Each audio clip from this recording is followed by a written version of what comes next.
পরিবারের সদস্যদের নামে হিয়ারিং এর নোটিশ। আতঙ্কে হৃদরোগে আক্রান্ত হয়ে নিহত হয় গৃহবধূ। ঘটনাটি ঘটেছে ধুলিয়ান পৌরসভার 18 নম্বর ওয়ার্ডের উত্তর মোমিনপাড়ায়। নিহতের নাম নুমেরা বিবি। জানা গিয়েছে পরিবারের সদস্যের নামে হিয়ারিং এর নোটিশ আসায় আতঙ্কে অসুস্থ হয়ে পড়েন। রাতে ঠিকমতো ঘুমোতে পারেননি। বৃহস্পতিবার ভোরে হৃদরোগে আক্রান্ত হয়ে মারা যান।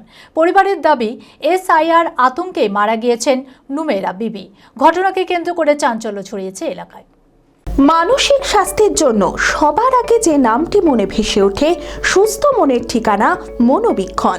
যোগাযোগ নাম্বার 7477799513।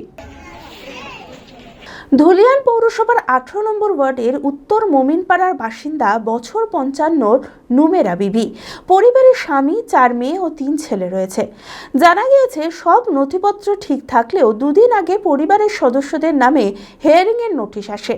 আর নোটিশ আসার পর থেকে আতঙ্কে অসুস্থ হয়ে পড়েন নুমেরা। রাতে ঠিকমতো ঘুমাতেও পারেননি। বৃহস্পতিবার ভোরে হৃদরোগে আক্রান্ত হয়ে মারা যান। পরিবারের দাবি, এসআইআর আতঙ্কেই মারা গিয়েছেন নুমেরা বিবি।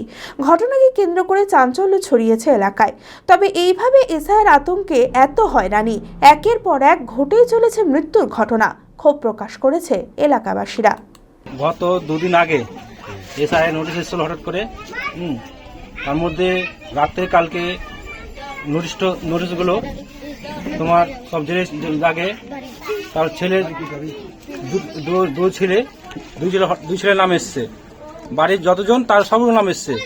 সবগুলো ঠিক থাকার পরও আবার বারবার নোটিশ আসছে। নোটিশ কারণে হঠাৎ করে রাত্রে ঘুমাচ্ছে ভালোভাবে, সারা রাত ঘুমাচ্ছে না, টেনশন। এসআই নোটিশ আসার জন্য কি সকালে কি হবে বারবার হয় যায়নি। আবার যে নোটিশ আসে তার জন্য সকালে মৃত্যুবরণ হয়েছে। আমি ভোর সকাল 7টায় বাড়ি জানতে পারি আমার বড় আম্মু লাগলো সকাল 6টায় মারা গেছে। হঠাৎ এসআই নোটিশ এসছে তার জন্য। খোলা আকাশ অনেক তারার মাঝে, রামধনু রঙে যেখানে সবাই সাজে সাজে। নামি হোক কিংবা দামি, পেয়ে যাবে সব রকমই। ছোট হোক কিংবা বড়, কেনাকাটা হোক আরো আরো। নতুন ফ্যাশনে নতুন tradition, Libas family store. Libas Libas Libas family store. Libas, কাতাই, বহরমপুর, মুর্শিদাবাদ।